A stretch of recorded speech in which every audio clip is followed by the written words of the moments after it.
आता पाहूया टॉप 9 राजकीय बातम्या। भाजपने एका पॉर्न स्टारला पुढे करून आमच्यावर आरोप केले, आम्ही पुराव्यांसह आरोप केले तर पॉर्न स्टारच्या कुटुंबाची बेअब्रू झाली। संजय राऊतांचा भाजप नेते किरीट सोमय्यांवर निशाणा। भाजप तालुका स्तरावर लक्ष केंद्रित करणार, लोकसभेला मताधिक्य घटलेल्या तालुक्यांचा भाजपकडून आढावा। तालुक्यानंतर गाव स्तरावर भाजप कार्यकर्त्यांचं जाळं मजबूत करणार। 1 किंवा 2 ऑक्टोबरला शहा मुंबई दौऱ्यावर, विदर्भ मराठवाड्यानंतर अमित शहा यांचे मुंबईसाठी विशेष प्लॅनिंग। शहा मुंबईतल्या डेंजर झोनमधील मतदारसंघांचा विभागनिहाय आढावा घेणार। अमित शहांनी महाराष्ट्रामध्ये तंबू ठोकलाय, औरंगजेबाप्रमाणे शहा महाराष्ट्रावर हल्ले करत आहेत, मात्र तरीही महाराष्ट्रामध्ये भाजपचा विजय होणार नाही। राऊतांची शहांच्या दौऱ्यावरून टीका। संजय राऊतांचं वक्तव्य महाराष्ट्राच्या संस्कृतीला न शोभणारं, राऊत वैफल्यातून टीका करतायत। राऊतांच्या टीकेला विखे पाटलांचं प्रत्युत्तर।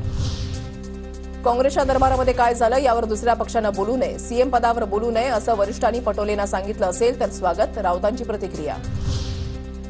आनंद दिघेंबद्दल आम्हाला जास्त माहिती, फडणवीसांनी धर्मवीर 3च्या ऐवजी औरंगजेबावर चित्रपट काढावा। संजय राऊतांची फडणवीसांवर टीका। महायुतीच्या नेत्यांची आज वर्षावर रात्री 9 वाजता बैठक, शिंदे फडणवीस अजित पवारांमध्ये जागावाटपावर चर्चा होणार। महायुतीमध्ये 90 जागांवर तिढा, आजच्या बैठकीमध्ये चर्चा होणार। जागावाटपाबाबत महायुतीमध्ये तिन्ही नेत्यांमध्ये कुणाचा हट्ट नाही, महायुतीच्या तिन्ही नेत्यांशी मी जागांबाबत प्रत्यक्ष बोललो, जिथे जो निवडून येईल त्या दृष्टीनं तिकीट वाटप, तिघांचंही एकमत। मुनगंटीवारांची प्रतिक्रिया।